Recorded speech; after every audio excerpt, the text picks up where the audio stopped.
I don't know what I thought toe surgery would be, but I'm like, it's not even my big toe. It's a small toe. How bad can it be? It's still a toe. So I'm limping around.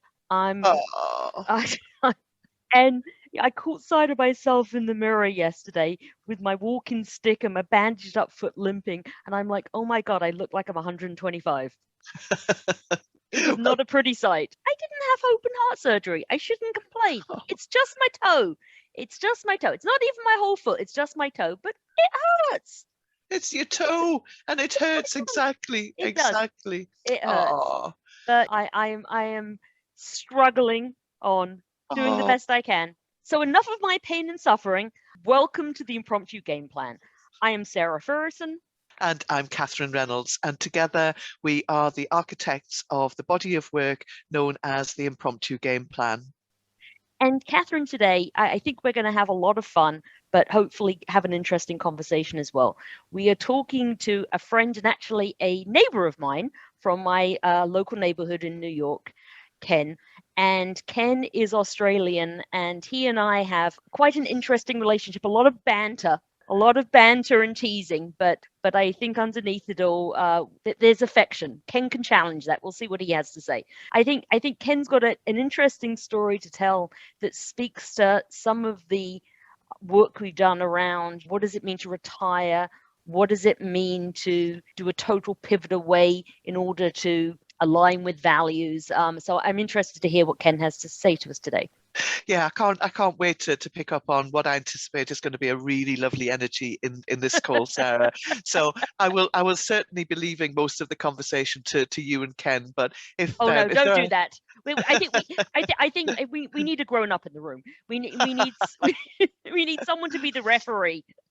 Well, the gloves come off. You know those Aussies. I will be able to be the adult in the room, but let's not deny ourselves and the listeners any of the lovely energy that I anticipate will come from this conversation. Absolutely. Well, having said that, welcome, Ken. Thanks for joining us today. Why don't you introduce yourself? Tell us a little bit about where you're from and where you're living now, just to start us off. Okay. My name is Ken Yuille, and it's important that I also introduce my wife, Jane, because we're originally from Melbourne, Australia. We're now living in New York, and the reason we came here is primarily because of Jane for her employment. So what does Jane do? Okay, Jane is an educational consultant. So she goes around to different schools in New York, Long Island, and upstate, and she basically works. She can work with the principals, she can work with the assistant principals, she can work with the coaches, and she can work with the teachers. Wonderful. And not to be too explicit here and Yes. put you on the spot, but because our listeners can't see how youthful you are. Yes. Just for context, you are in your early 60s, right? No, Yes. I do. I'm sorry, I do not believe that. You think I'm a lot... Don't be so nice to him. We both know he really does look it. You think I'm a lot older, do you, Catherine? No. I Closer think you're a lot 70. younger. No. No, definitely not. Jane looks like his child bride, but trust me, Ken is well worn. That's right. Yeah, and worn out. you must have one of those wonderful new filters on the video cam. Yes. That's what it is. Trust me, I've seen him in real life. It's not a pretty sight. But talk about your age, just because I think as we start to talk through your story, the fact that you are at an age where some people are thinking about retirement, it sort of gives us some context for the story that we're going to talk about today. It is in the back of my head that it's inevitable, but I actually haven't really thought about retirement. Having said that, a lot of people think that I'm semi-retired because I don't do a lot of work. I don't work 5 days a week like Jane does. Yes, I mean, let's face it, she is carrying the entire load here. Well, that's correct. She is. She does. And Ken, do you come from an educational consulting background, the same as Jane does? Are you from completely different origins? Yeah, he's basically illiterate. Let's face it. Yes. That's harsh. That's right. But true.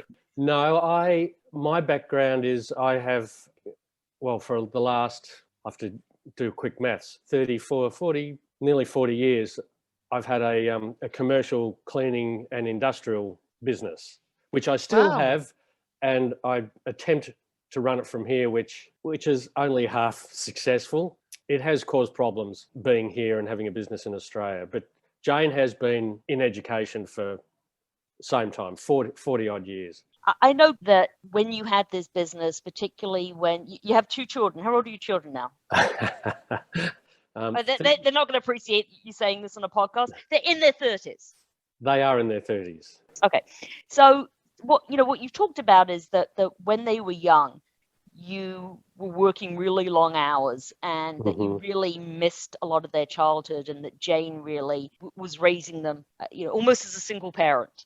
Yes. Yes. Well, that's right. I was working because in the early days I was sort of establishing the business, so I was really working on and in the business. So I'd leave home at about 5:30 in the morning, and I'd get home at about 9:30 at night. Yes, I would come home for, say, breakfast and dinner, but that was it for my lot for the first few years. So yes, Jane was a full-time teacher at that stage as well. So she was basically bringing the children up while I was working. So I know it's hard. Sometimes you have to do what you have to do. But one of the things we talk about here is how people can change their careers to sort of align better with their values. And for all my teasing of you, you are, from what I can see, a good dad and certainly a devoted grandfather now to Theo, how old's Theo? He's coming up to 2. Coming up to 2. So that with your move to New York and change in focus from your career to Jane's career, you're spending a lot of time, you're sort of granddaddy daycare to Theo a lot of the time. And as you spend all this time with Theo, do you kind of have regrets or think about what you missed with your own children in those early years? I'm sort of a little bit divided. I'm going to say no, because I had to do what I had to do. And I'm actually getting to live that now with my grandson. The bonus being I get to give him back when when he starts to annoy me. But you're happy that now you sort of get a bit of a do-over with Theo. Yes, absolutely. And it is so much, it's so much fun. But having said that, when the kids were like babies, Jane did have some time off, maternity leave with school. But there was a period of time there where she was teaching, working, and looking after the children as well. So, and that's I couldn't have done that. So well, that's actually a good segue into sort of a conversation about how you ended up making your career change and country change, because Jane was clearly putting in a lot of the family effort while you were building up the career. But now you have an established business. How did you end up making the decision? How many years have you been in the US now? 6? 7. 5? 7. All right. Yeah. So what happened 7 years ago that made you make this big change? And tell us what the change was. Okay. Well, we actually need to go back a touch before that, a little bit, just a bit of a backstory. Jane was working at a private school, and Jane was taking groups of children and adults as well to Thailand to do service projects up in northern Thailand, up a place called Mae Hong Song. And Jane sort of grew an affinity. She just adores Thailand. There's something about Thailand that draws her. And she'd always had this feeling that she would have liked to work overseas. So there was in the back of her head maybe like an Asia, Southeast Asia or something. And she actually had the opportunity to work in Japan, which the timing wasn't quite right. But then, so that's the sort of the backstory. Jane had always wanted to work overseas. She'd had this yearning.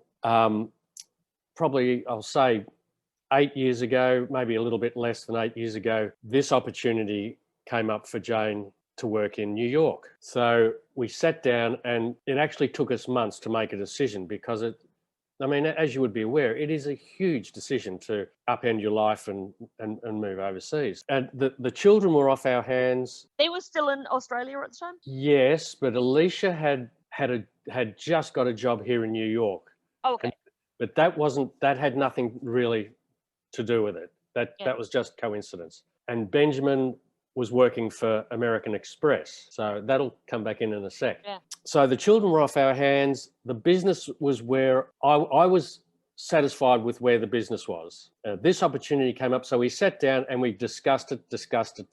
And I said to Jane, I don't want you to get, and it's not about me, but it'll sound like it. I said, I don't want you to get to retirement age and go, I wish, I wish, I wish.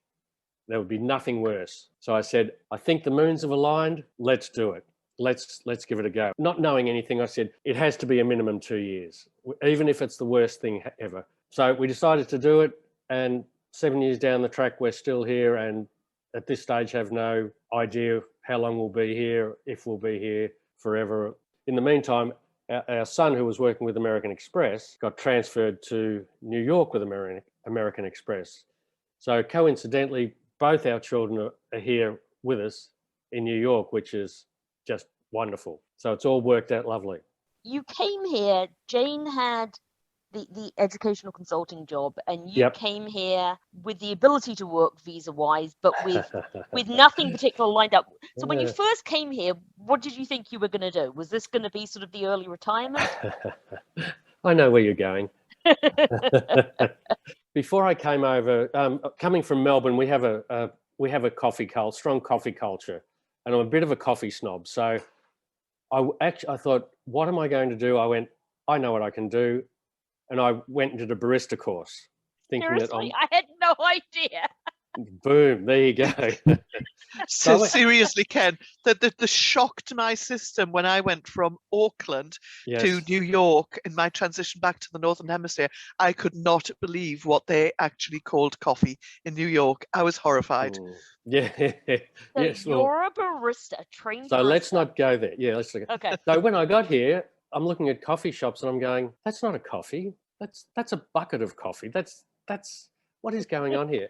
And it's there's a lot of coffees the same, but there's a lot of coffees that are just nothing like, a coffee snob would have.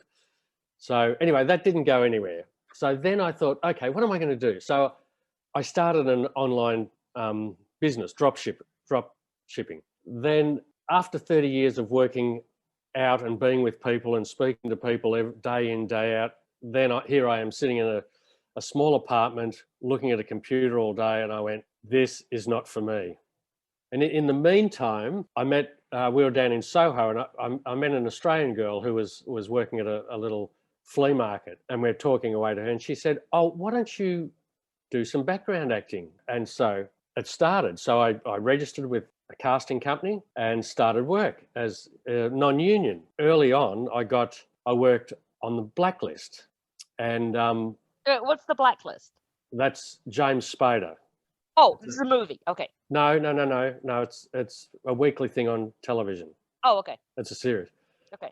So I started working on that, and then I got a thing called waivers, which means for that day you work as a union person. So you're only allowed 3 of these before you must join the union, which is Screen Actors Guild, SAG. So I got up to about, and then I'd done those 3 days, and then the casting people said, send us a picture of your hands. So I sent them a picture of your hands and obviously my profile. And they said, we'd like you to be James Spader's body double and his hand double. So for the last 6 years, that's what I've been doing, which is, if you'd said to me 8 years ago, this is what you'll be doing, I would have gone, not a chance.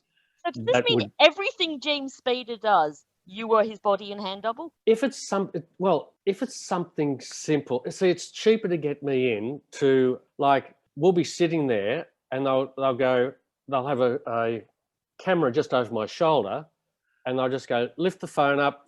It'll be, lift the phone up, put the phone down. It could be as simple as that.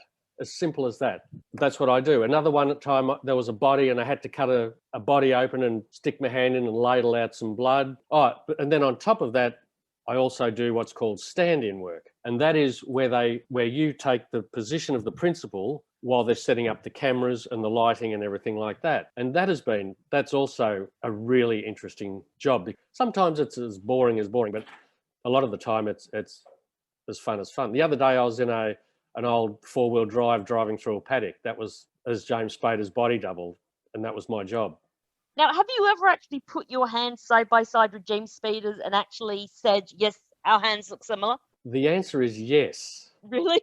I did. Well, I didn't ask. He came up and he said, show me your hand, because he wanted to look at my hands, because he's very, very, very particular. So I had to put my hand beside his hand and sort of basically have it okayed. And then was it uncanny?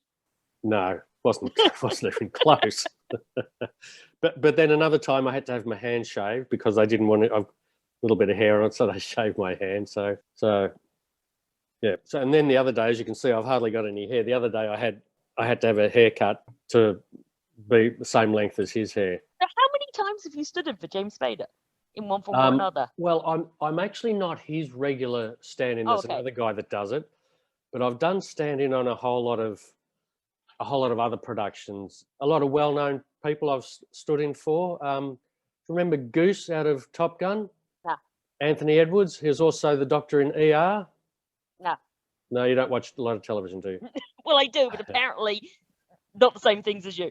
Yeah, that's right. So yeah, so it's been a nice ride. It's been a lot of fun. So what I'm interested in when we talk about the impromptu game plan, it's Yes. It's about people. Sometimes things are intentional, sometimes people just fall into things. Clearly the making the move here and prioritizing Jane's career at this point in your life was an intentional decision. The falling into doing the acting or the background acting was just sort of by accident. But what I'm interested in is, in doing this, have you thought, wow, actually, this is something I'm more interested in, entertainment business, or this is something, I know you, it's probably not stretching you in terms of strengths that you might have, but we're always interested as to how even these accidental pivots make people think, that's maybe shown me something about what I might be interested in doing in the future that I hadn't really thought of till I accidentally fell into this. The short answer is going to be no. Can I just say, I accidentally got into it, and there's the old saying, you make your own luck. I have been very lucky with what I've been able to do, and but can I see it going somewhere forward?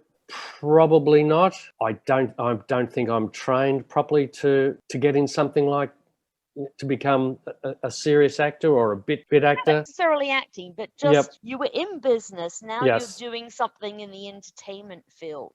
Yeah. Has there been sort of some, if not epiphany, just sort of eye-opening moments of what you might want to do next? We've had conversations about you're not going to be in New York forever. You might go to Asia. You might go back to Australia. You don't seem like someone who's going to be retiring and golfing and gardening anytime soon. Has this given you any thoughts as to what new paths might be? No, I don't think so. It's a bit of a funny situation. As we have sort of briefly spoken about it, I really don't know where we're going to be in, say, 5 years' time. And if you're 30 or 40, you can probably have a defined idea of where you're heading. When you get into your 60s, realistically, you go, I'm not getting any younger. And as I had said to you, while we still have our health, I guess we'll keep going and we'll keep working. Even though I don't work every day, I love working. And it doesn't matter what it is. I also, obviously not at the moment, but I also work on the cruise ships as well. Oh yeah, tell us a little bit about that. I forgot. Well, that's obviously not happening at the moment. No. So, and I love that because I go to work and I'm mixing with people and we have fun with the passengers or the guests. You're welcoming people onto the cruise ships, right? We are. Well, but basically what we do, just to bore you very quickly, is a cruise ship will come in at 6 or 7 in the morning. We'll get, depending on the size of the ship, it could be 2,500 people or it could be 6,500 people. We get them off, then we get the same amount on the ship, and we get the ship out by 3 or 4 in the afternoon. So it's a mammoth job. It's a mammoth job. But as I say, I just love doing the customer service thing and mixing with people and having fun, and I like that too. But obviously with the cruise ships, nothing's happening at the moment, and I'm not sure as far as New York's concerned when that'll be happening again. But that's okay. So maybe what I was trying to get to earlier was that you are a people person. Yes. You are, for all my ribbing of you, a fun guy who likes to have fun. Yes. And it seems like this sort of career dabbling since you've come to New York has enabled you to use that fun people person side of you, perhaps in a different way than the business that you ran. If you were to either stay here or create another business or go back to Australia, have you learned something about how you actually enjoy that whole customer facing part of it more than you got to explore in your previous career? Has that been an insight for you? I think I've actually known that I just love, I'm a people person, and I always have been. But did you get to do that in the business that you had originally? Oh, absolutely. I was talking to people all day. The question I was going to put to you was, based on the exact things that Sarah's just been observing, is that, I can sense that when you were running your business in Australia, you were hands-on, you were feet on the ground, you were interacting with people, and that's something that obviously brings you great joy. You came to the US, you thought about the barista situation, you happened into the hand modeling, hand doubling, whatever it's called. But you come across to me in what Sarah and I would call a career explorer, that you have a mindset that is open to opportunities. Yes. And so whilst you say that, you think at some point you're going to have to think about retiring or whatever, I actually have a premise that if your health permits, please never, ever, ever, ever think about retiring. Just think about what else you would like to do that will bring you and your family and other people joy. So, as if you gave yourself permission to, sort of allow your imagination to filter out into that big wide world of what's next, then, what, in all honesty, might pop into your mind? Or what advice would you give to other people thinking about expanding their career mindset? I think you're absolutely right, Catherine.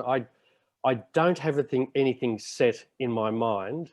And I think, again, at our age, or my age, the important thing is my health. Yes. And Jane's health. While we're healthy, I don't see myself retiring. And you're saying looking for opportunities. Always looking for opportunities. What they are, I don't know yet. But I mean, you could walk down the street and you see something in a window and you go, oh, I might just stick my head in and say hello. And you just never know. If you keep your eyes open, something nearly every day, something will happen. If you're open to things, something will happen. Like the number of times that Sarah goes, Ken, let's have a drink. And I'm going, that's what I've been waiting for today, to have a drink with Sarah. On a very, very frequent basis, that opportunity presents itself. It does, very and it could get worse as the weather's improving. It is true. I'm very jealous. Yeah. I wish I was there to be able to have a drink with both of you. Yeah, but yeah, as I say, Catherine, while we've got our health and as I say, we don't know where we're going to be in 5 years. Jane might go, Ken, I've had enough of here. Do you want to go and do a couple of years of something in Asia? Tick that little box in Asia. If we get to Asia, then I have to find something to do. If you put yourself out there and you're open to things, as I say, I don't care what I do. I'm just always looking for opportunities. And that's what's interesting. And you sort of say that like it doesn't everybody do this. And I think that really what Catherine was sort of trying to get at, and maybe I was trying to get at as well, is that mindset you have actually isn't something that everyone has. That mindset of being open to opportunities and open to change and open to pivoting is a mindset that I think is very hard for some people. And as we have talked to people and on the podcast and in the book, one of the things that I think has really become clear is that you need to have some of that mindset. Yeah. Otherwise you do sit in the same job for 40 years and get filled with regret and don't get to explore other things. So don't trivialize what an important mindset that is. Having said that, if Jane hadn't sort of said, I really need to work overseas, I could still be in Australia doing the same old that I had done for 40 years. So I guess to a degree, I need to thank Jane for getting me. To a degree, you need to thank Jane. Okay. Yeah.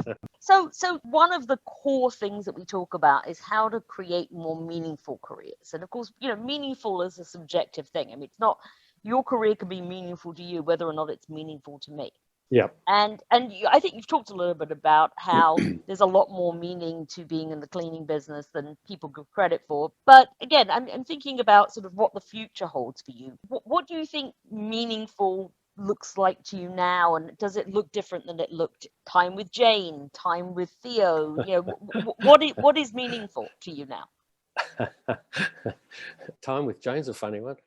Yes, well, I know meaningful to Jane is less time with you. That's right. And yes. how can she get you out of the apartment so she can have some peace and quiet? So clearly, Well, funny you should say that. She was really upset. She thought I was coming up to your apartment this morning to do the podcast.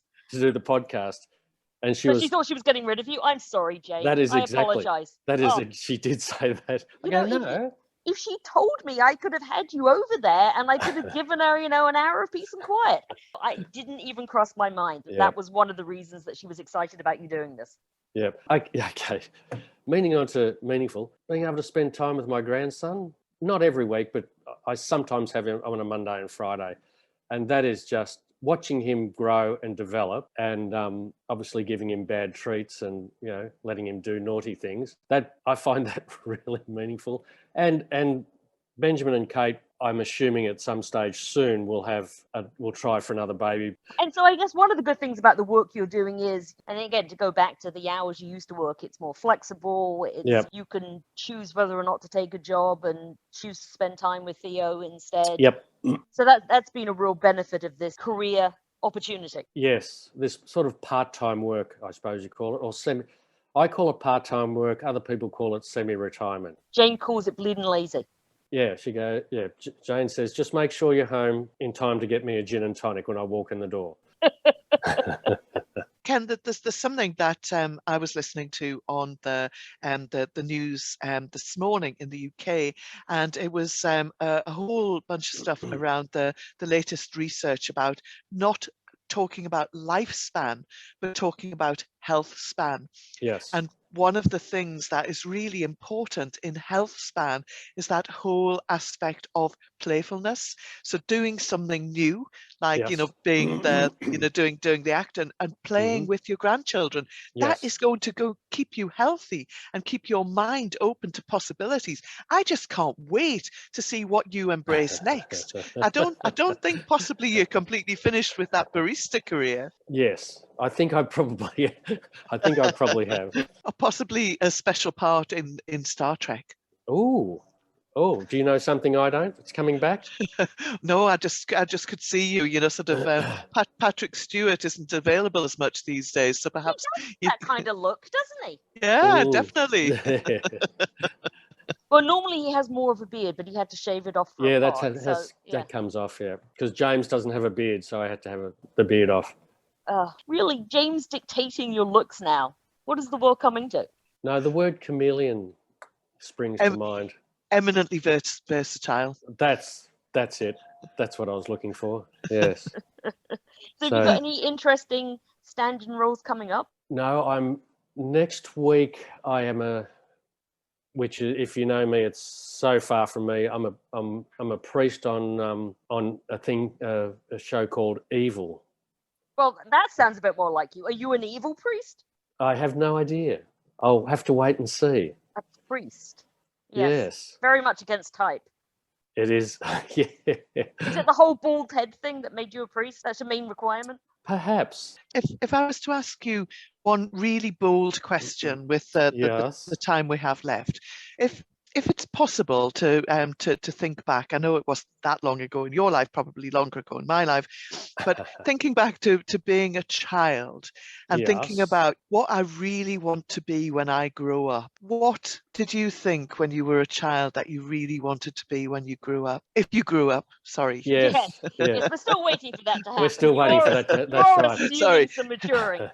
Minor recorrection there. Yeah. Apologies. When you grow up, Ken, what do you want to be? Yeah, a work in progress. And I had said to Sarah, it's a bit late now, when I was younger, I love planes and flight and what have you. I should have done something when I was early, because I would have liked to have been a pilot, perhaps a commercial pilot.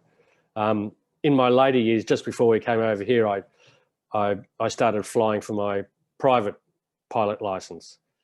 So and I just loved it. So I should have somehow tried to do it when I was young. I guess it's an expensive thing to get into, so it was probably not achievable. But that would have been something also that I would have liked to have done. I think that ship has passed, but that's okay. Well, Great. That plane has passed. Yes, that plane has passed. So and maybe, just maybe, there's a series or a film in the pipeline when you're playing a double for somebody who's a pilot. Yeah, that would be fun. That would be fun, wouldn't it? That would be fun. Yeah. All right. Well, Okay. I'm sorry, Jane, but I am going to have to let him go now. And, Yes. if Jane would like me to take you for a walk later in the park, even though I'm hobbling, I'm happy to. Yes. Enjoy. Lovely.